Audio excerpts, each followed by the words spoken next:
Hey, you all, welcome back. Y'all already know what it is. You see the title of this video. This is Real Housewives of Atlanta, RHOA, season 13, episode 14.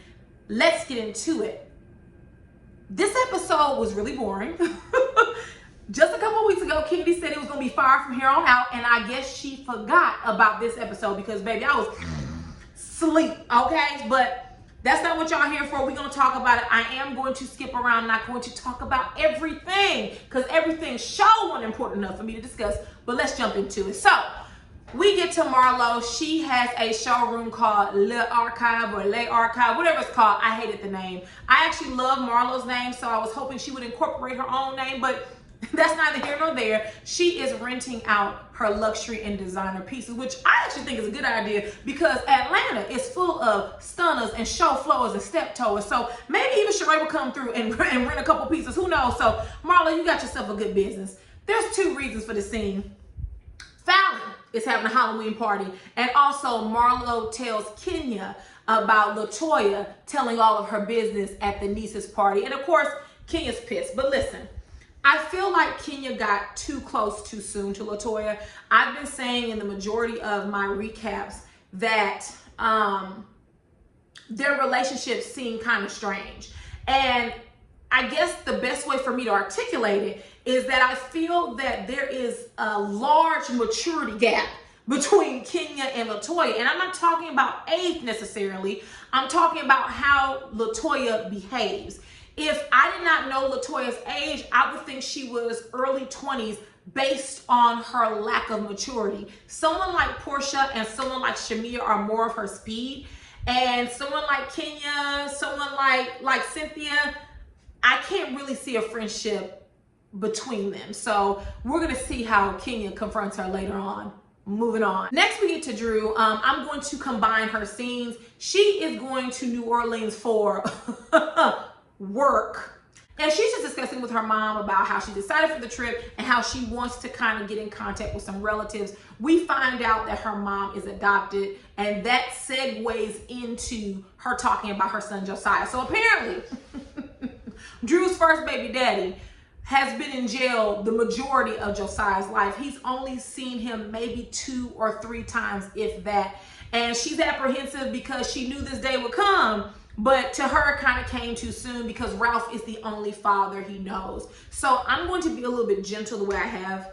I'm going to be a little bit gentle with the scene because I'm sure Drew did the best she could with the tools she had as a parent. First, I think they should have brought in an expert or a professional, meaning a child psychologist or a child therapist, to help deliver this news. And I also think that now that they've kind of talked to Josiah about this, they should probably go to some type of family therapy. I feel like Drew, Ralph, and her mom aren't equipped with the tools to handle such a sensitive and heavy matter because Josiah said he didn't want to talk to his father. He didn't want to meet him. And I felt during the scene they kept prodding him and kind of like, I don't want to say forcing him, but attempting to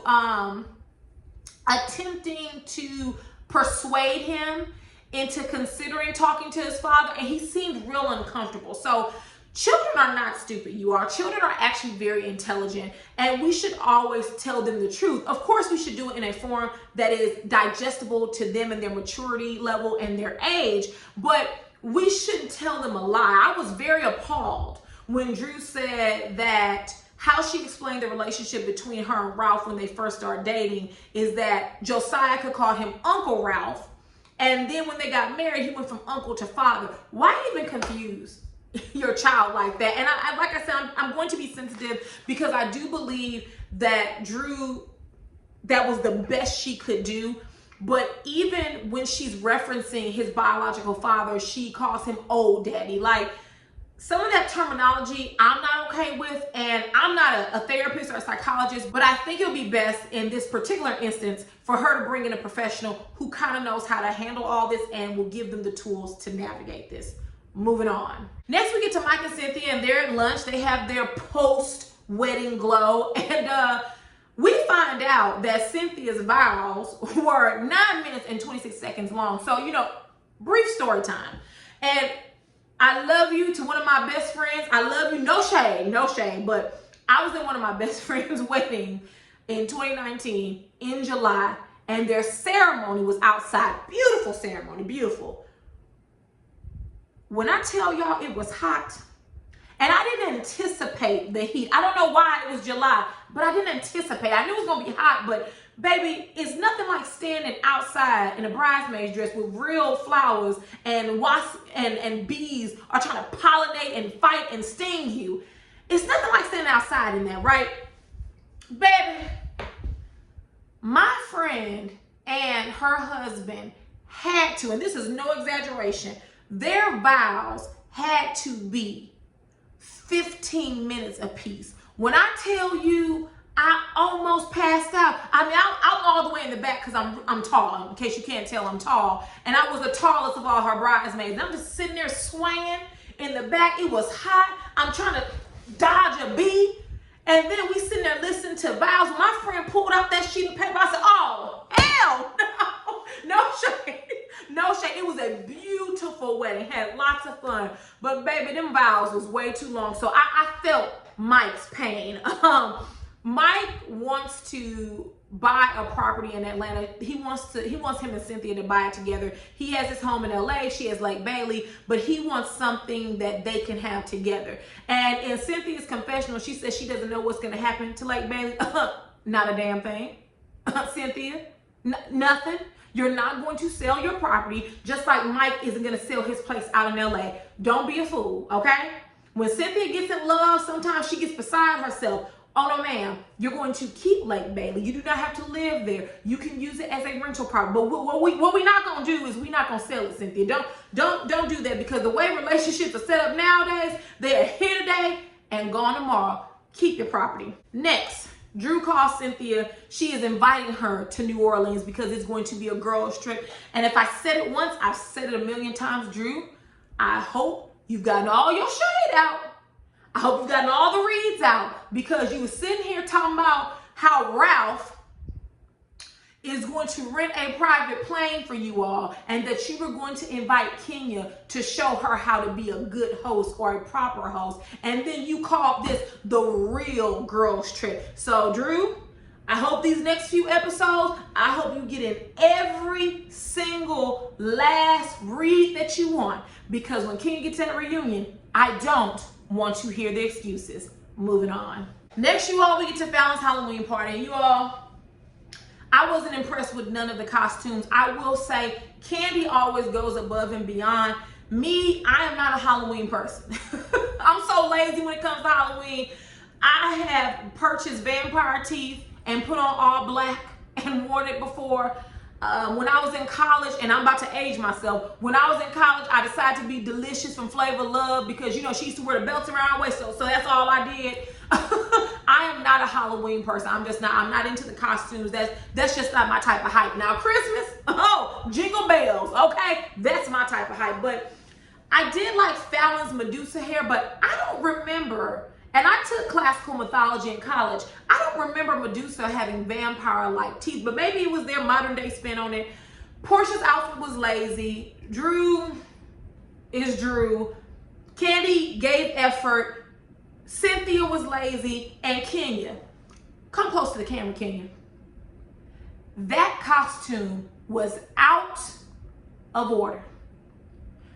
We are in 2021, and at that time, 2020, we know better than to wear a culture as a costume. And before y'all fill my comments with, she has Native American, I have cousins that have full Native American grandparents and they never did no shit like that. Don't tell me that. That is out of line. Kenya is a very intelligent woman. She knows better than that. And in case you're new to my channel, I'm an ecumenical abuser. Anybody can get it anytime, anywhere. That includes Kenya, that includes Candy, that includes Cynthia, that includes anybody on any cast. They are not precluded from being held accountable. And that was completely out of line. Like, we're not doing that. I'm not sure why no one told her that wasn't a good idea. You're telling me her stylist didn't say anything to her? Her makeup artist? No one said, hey, Kenya girl, hey. We're not doing that, girl. That was out of line. That's as much time I'll spend on it because I'm getting heated, because I wouldn't like if someone wore my culture, okay, as a costume. Blackface, all that is out of line, and so is wearing Native American headdress. And I'm being nice because that's not even headdress. It's something she picked up from Party City that is out of line. I'm going to move on to Toya because I did not like that. And Kenya is an intelligent woman and she knows better than that. And I'm going to hold her accountable, period. Toya comes in. And you all, does Toya always come in drunk as I'm lifting my drink? Does Toya always come in drunk? I'm just asking because she always seems to be very hyped. She came in and she said, oh, this is a beautiful home. I guess this is what dating a 65-year-old or what marrying a 65-year-old gets you. Listen, Toya gets real familiar too quick. And it's obvious that Toya has never had anyone chin check her in the right way. Because when you walk into someone's home, filming a TV show or not, you need to be respectful. You don't pay none of the bills around here. I don't give a damn what you think about my relationship. Period. Okay? When you start talking about people's spouses, oh no, baby, you've been buried under the house dealing with me. And Fallon was nice to you because you came in, okay, let me be served. Where's my drink? Girl, you see, listen, Fallon weighed $150. All right, you saw the spread. She didn't have much. The party was born. We know it wasn't all that. Get up and get you a drink, right? You know what type of party this is. I feel like LaToya, and I do not like to use the word jealous, so I will not use it here. I feel like Toya has some type of angst against Fallon. I don't know if it's because she's wealthy. I don't know if it's because LaToya possibly feels intimidated by her. I don't know, but she's been coming for her since Fallon's first scene, right? Like, oh, you look like a girl who would date older men. And what do you look like, Toya? What do you look like? Come on now. Like, I just didn't appreciate that. And so Kenya and Toya go outside to talk. Listen, fail. Kenya confronted her and Toya basically was like, well, I was telling them the story because, you know, I was trying to, basically tell them, why you behave the way you do. And Kenya made a good point. Don't use my divorce or my situation as an excuse for my behavior. I don't have an excuse. We don't like each other, and I'm going to basically, anytime I see these women, I'm going to give it to them however I like to give it to them. And at a certain point, I felt like Toya tuned out. And remember, she did that last episode with Portia. Portia was talking to her, and she went to dancing and fanning. Toya, why are you here? Like, I miss the old reality TV stars. And maybe we just lived in different times. But I don't like the Portias. I don't like the Drews. And honestly, I'm not really impressed with Fallon. Yes, she has the lifestyle of a housewife, but her personality ain't really giving all that. She's a beautiful woman, but that's where that starts and stops. Where is the personality? And I know Nene has acted fool, all of them have, but I miss the Nenes. I miss the Sherees, right? I miss the Lisas. These new girls, you can tell they're auditioning. And Ken got upset with Toya because she was like, listen, you're not taking me seriously. And she was just like, leave me alone. And they end the conversation, which, once again, Toya is no one's friend. She's a flip-flopper. And let me say this. I think Toya wants to be friends with Portia and co. I think she feels like she messed up being so close to Kenya so soon. And so now she's stuck. She's put herself in the middle. She's stuck in the middle trying to figure out where to go. And it's just sloppy. It's sloppy. She's a flip-flop. And then she even throws Candy under the bus and saying, well, Candy brought it up first, so I thought it was cool to talk about. Just stand in your BS, LaToya. Like, ain't nobody got time for that. LaToya and Kenya come back in the house, and Toya's getting ready to leave. It's boring. She doesn't want to be there. She asks Kenya to walk her out. Kenya had already told her she don't want to fool with her. So at this point, Toya is antagonizing Kenya, right? Well, why can't you walk me out? I just said I don't want to walk you out, period. Portia and Toya go outside, and I couldn't tell you what this conversation was about if I watched it 20 times. I felt like Toya, she's a flip-flop. So that conversation she was having with Portia where, we kissed and Kenya didn't like it. And I don't know if I'll ever say this again, but I was with Portia like, what that got to do with me? Like, I don't know what you're talking about. Like, what does that have to do with me? It seems like she's just pinning both sides against the other, or I won't say pinning, but she's flip-flopping. She's a flip-flopper.